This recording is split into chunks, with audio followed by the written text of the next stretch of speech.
students, welcome to Statistics period. Now today's topic is on skewness. So let's understand meaning होता है asymmetry. Asymmetry मतलब क्या होता है कि जब आप कोई भी कर्व है, कर्व मतलब जैसे यहाँ पर आप देख रहे हैं डिफरेंट टाइप ऑफ कर्व्स है, उस कर्व को डिस्क्राइब करने के लिए हमें एक मेजर चाहिए होता है. उसका जो नेचर है उसको डिटरमाइन करने के लिए या form of the curve describe करने के लिए हमें कुछ सर्टेन मेजर्स नीडेड होते हैं. तो one of the major is skewness, जो आपको बताता है कि आपका जो कर्व है उसका शेप कैसा है, उसका फॉर्म कैसा है, उसका नेचर कैसा है. So let's understand that what do we mean by skewness. हम इसका अभी स्क्यूनेस मतलब होता है एसिमेट्री. एसिमेट्री मतलब क्या होता है, सपोज अगर हम यहाँ पे एक डिस्ट्रीब्यूशन एक कर्व बना रहे हैं तो ये कर्व जो है ये बिल्कुल सिमेट्रिकल लग रहा है. सिमेट्रिकल मतलब इवन लग रहा है, दोनों साइड से बैलेंस्ड लग रहा है. लेकिन अगर हम इस कर्व को सपोज मैंने ऐसे प्लॉट कर दिया तो आप देख रहे हैं कि ये अभी जो कर्व है वो बैलेंस्ड नहीं है, ये कर्व झुका हुआ है towards the right hand side. So इससे हम बोलते हैं दिस इज एसिमेट्री. मतलब जब आपका कर्व सिमेट्रिकल नहीं है, बैलेंस्ड नहीं है, इवन नहीं है, तो हम उसे बोलते हैं स्क्यूड डिस्ट्रीब्यूशन या स्क्यूड कर्व. ठीक है, तो what do we mean by skewness. Skewness मतलब होता है लैक ऑफ सिमेट्री और एसिमेट्री.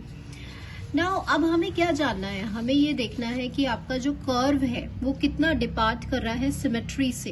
कहने का मतलब क्या है कि हमें ये समझना है कि अगर आपका कर्व बैलेंस नहीं है या सिमेट्रिकल नहीं है तो कितना डेविएशन है उसका from the line of symmetry. तो जो आपका स्क्यूनेस है वो आपको बेसिकली क्या बताता है, the degree of the curve departs from the symmetry. और इसी को जानने के लिए हम स्क्यूनेस जो है वो न्यूमेरिकली मेजर करते हैं. सबसे पहले स्टूडेंट्स आप देखिए कि अगर हम सपोज यहाँ पे आपके सामने 3 कर्व्स है और हमें ये देखना है, तो फर्स्ट जो आपका ये मिड वाला कर्व है ये आपको बिल्कुल सिमेट्रिकल कर्व नजर आ रहा है, मतलब कि ये बिल्कुल बैलेंस्ड है. So this curve is symmetrical. अब सिमेट्रिकल कर्व की क्या प्रॉपर्टी होती है, पहली प्रॉपर्टी तो क्या होती है कि आपकी जो फ्रीक्वेंसीज है वो इवनली डिस्ट्रीब्यूटेड होती हैं. दूसरी प्रॉपर्टी क्या होती है कि जो मीन है, मीडियन है और मोड है, वो तीनों की वैल्यूज आपकी इक्वल होती हैं. ठीक है, तो इस डिस्ट्रीब्यूशन को हम क्या बोलते हैं, symmetrical distribution. Now the question arises कि ठीक है ये तो हमने देख लिया, और ऐसा क्या सिमेट्रिकल डिस्ट्रीब्यूशन का शेप ऐसा ही होता है या कोई और भी सिमेट्रिकल डिस्ट्रीब्यूशन हो सकता है. तो यूनिफॉर्म डिस्ट्रीब्यूशन भी कैसा है, सिमेट्रिकल डिस्ट्रीब्यूशन होता है. ठीक है, एक आपने नॉर्मल डिस्ट्रीब्यूशन पढ़ा है जो बिल्कुल बेल शेप्ड है, that is also a symmetrical distribution. So one of the property of symmetrical is कि जब आपका मीन, मीडियन और मोड तीनों कोइंसाइड कर जाते हैं. Now we move on to this part. इस कर्व में आप क्या देख रहे हैं कि ये जो कर्व है it is more stretched towards the left hand side. मतलब कि जो लेफ्ट टेल है उसकी तरफ ये ज्यादा, इसका जो टेल है वो किस साइड ज्यादा है, टुवर्ड्स द लेफ्ट साइड. को हम क्या बोलते हैं, जब टेल आपका लेफ्ट हैंड साइड पे होता है that is known as a negatively skewed. तो ये आपका क्या हो गया, नेगेटिवली स्क्यूड हो गया, क्योंकि ये सिमिलर टाइप ऑफ कर्व. अब आप देख रहे हैं इसका जो टेल है वो राइट साइड की तरफ ज्यादा है, तो इसको हम बोलते हैं positively skewed.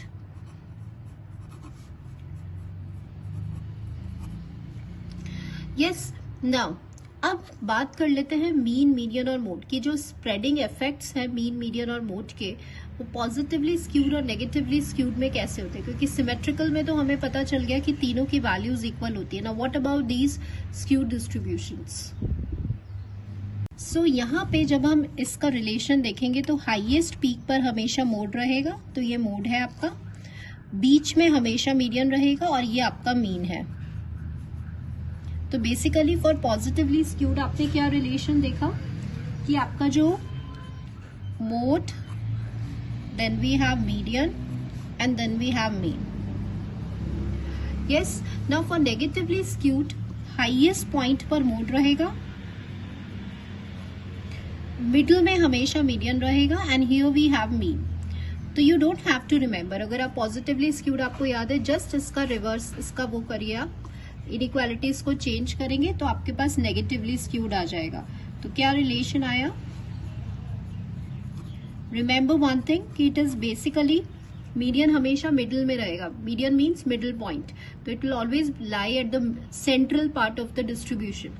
So basically mean is less than mode मतलब नेगेटिवली स्क्यूड, और mean is greater than mode मतलब पॉजिटिवली स्क्यूड.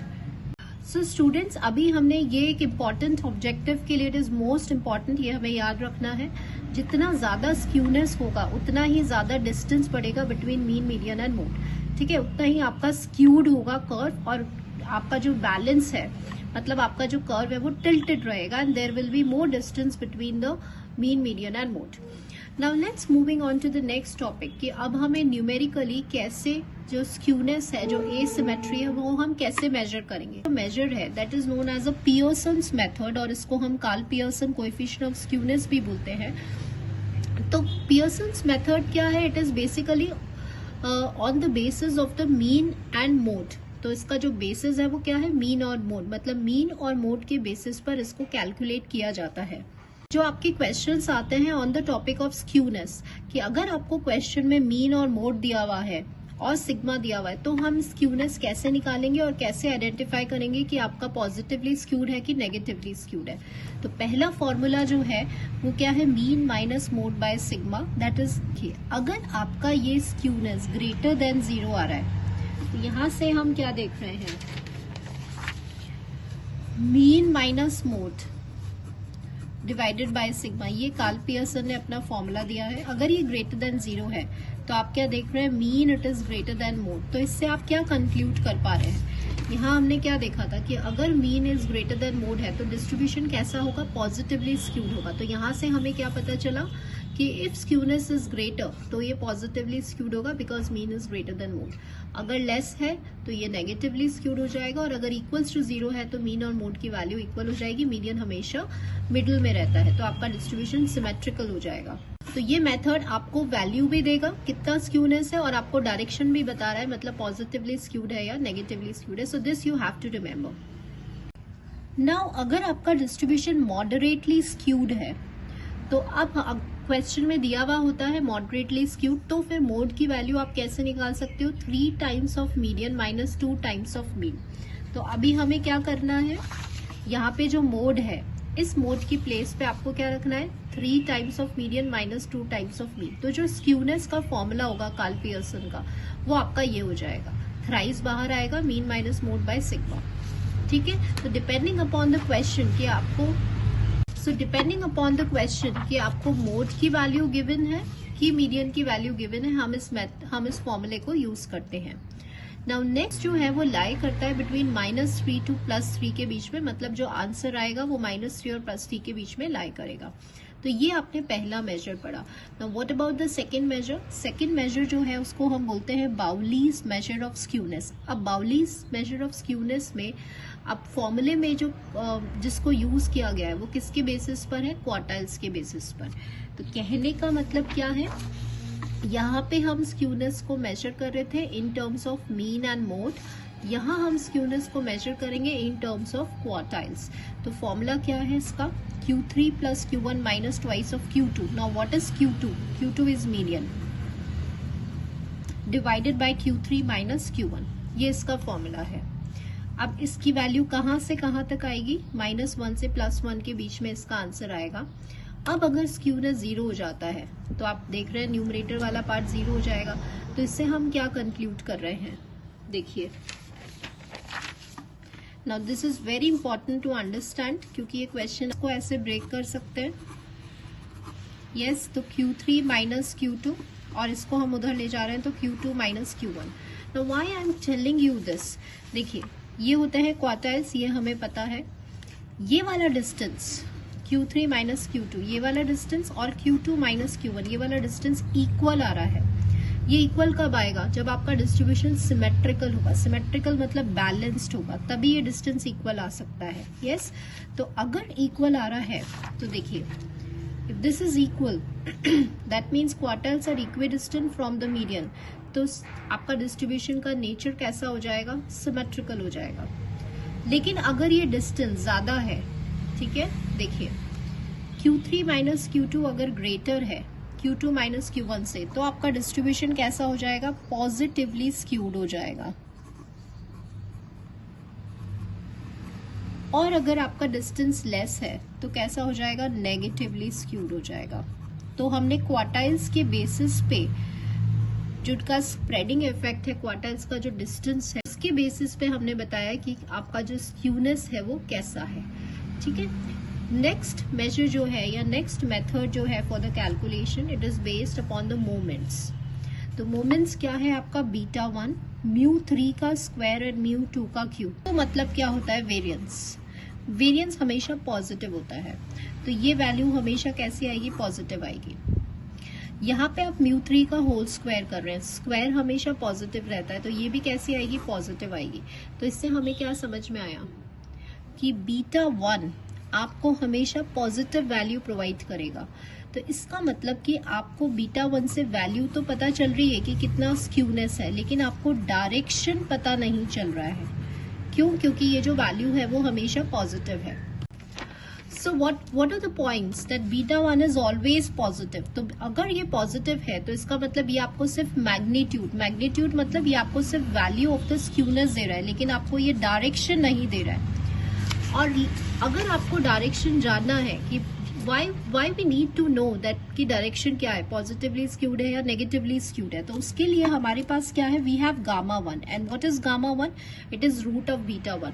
तो आपने जब इसका रूट लिया तो आपका ये वैल्यू आता है। Now see this is variance, and variance हमेशा कैसा होता है, पॉजिटिव होता है। लेकिन म्यू 3 जो है, अब आपका जो डायरेक्शन है वो किस पर डिसाइड होगा, म्यू 3 पे डिसाइड होगा। तो अगर म्यू 3 पॉजिटिव है तो इसका मतलब पॉजिटिवली स्क्यूड, अगर म्यू 3 नेगेटिव है तो इसका मतलब नेगेटिवली स्क्यूड, और अगर म्यू 3 0 है तो इसका मतलब सिमेट्रिकल। सो ऑलवेज रिमेंबर कि बीटा 1 हमेशा पॉजिटिव होगा, ये आपको सिर्फ वैल्यू ऑफ स्क्यूनेस देता है। अगर आपको डायरेक्शन के लिए हम किसको कंसिडर करते हैं, गामा 1 को, और वो किस पे डिपेंड करता है, म्यू 3 पे। म्यू 3 का जैसा नेचर होगा, पॉजिटिव, नेगेटिव या 0, उसके बेसिस पे डिसाइड किया जाएगा कि आपका जो स्क्यूड डिस्ट्रीब्यूशन है वो पॉजिटिवली स्क्यूड है या नेगेटिवली स्क्यूड है। सो स्टूडेंट्स, हमने आज क्या समझा from all these points, from all these calculations, कि बेसिकली जो स्क्यूनेस है वो आपके स्प्रेडिंग इफेक्ट देखते हैं, डिस्टेंस देखते हैं between mean, median and mode. तो एक तो ये इसमें इंपॉर्टेंट होता है कि अगर मीन ग्रेटर है मोड से तो पॉजिटिवली स्क्यूड, अगर मीन लेस है तो नेगेटिवली स्क्यूड। दूसरा हमने क्या देखा कि अगर कोई भी डिस्ट्रीब्यूशन सिमेट्रिकल होता है, अगर उसके मीन, मीडियन, मोड इक्वल होंगे, और क्वार्टाइल्स कैसे होंगे, इक्वी डिस्टेंट होंगे मीडियन से, क्वार्टाइल्स का डिस्टेंस इक्वल होगा। पॉजिटिवली स्क्यूड कब होगा, जब क्वार्टाइल्स का डिस्टेंस इक्वल नहीं होगा, अगर Q3 minus Q2 is greater than Q2 minus Q1। ठीक है, and vice versa. Negatively skewed के लिए इसको आप सिंपल इसकी इनइक्वालिटी को चेंज कर देंगे, फ्लिप कर देंगे।